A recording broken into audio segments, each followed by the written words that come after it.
आइए अब हम लोग इस रिएक्शन को देखते हैं। हम लोग पता लगाएंगे ये रिएक्शन किस प्रकार का रिएक्शन है। सबसे पहले देखें, हमारा केमिकल रिएक्शन पूरी तरह से बैलेंस है। हम लोग अगर देखें यहाँ पर सल्फर के साथ 2 हाइड्रोजन है। रिएक्शन होने के बाद जो हमें यहाँ पर सल्फर मिला वो अकेला है, उसके साथ कोई भी हाइड्रोजन नहीं है। तो यहाँ पर हुआ है रिमूवल ऑफ हाइड्रोजन। यहाँ पर हुआ है रिमूवल ऑफ हाइड्रोजन।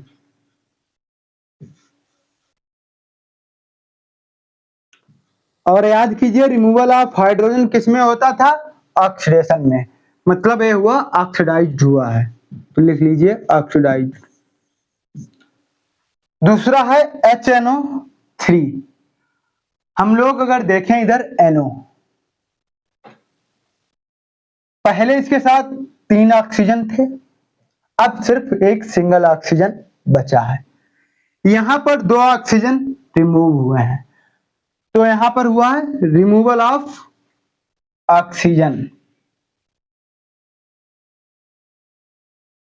लिख लीजिए रिमूवल ऑफ ऑक्सीजन।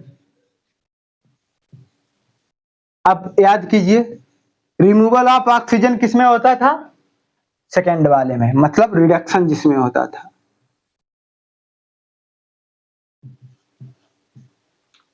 तो जिसमें रिडक्शन हुआ है, अब अभी हमने पिछली स्लाइड पे पढ़ा था, जो सब्सटेंस ऑक्सीडाइज होता है वो होता है रिड्यूसिंग एजेंट।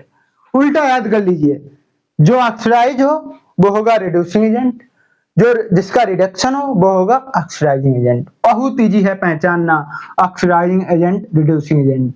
इसमें यहाँ पर ऑक्सीडेशन हुआ है, रिमूवल ऑफ हाइड्रोजन हुआ है, क्या हुआ है यहाँ पर? ऑक्सीडेशन हुआ है, तो ये हमारा हो गया रिड्यूसिंग एजेंट।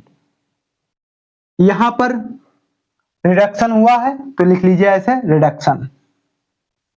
रिडक्शन जिसमें होता है वो होता है ऑक्सीडाइजिंग एजेंट। बस कोई भी क्वेश्चन हो, बोर्ड में पूछ लिया जाए या फिर कहीं भी पूछ लिया जाए, तो आप इस ट्रिक से अभी सबसे पहले आप रिएक्शन लिख लीजिए, फिर उसमें देख लीजिए कहां पर ऑक्सीडेशन हो रहा है, कहां पर रिडक्शन हो रहा है। पहले आप ऐसे ऑक्सीडेशन लिख लीजिए, रिडक्शन लिख लीजिए, फिर ऑक्सीडेशन के ऊपर लिख लीजिए ऑक्सीडेशन का उल्टा होगा रिड्यूसिंग एजेंट, और रिडक्शन जहां पर हो वहां पर लिख लीजिए वो से ऑक्सीडाइजिंग एजेंट। तो ऐसे हम किसी भी केमिकल रिएक्शन में रिड्यूसिंग एजेंट या फिर ऑक्सीडाइजिंग एजेंट पहचान सकते हैं।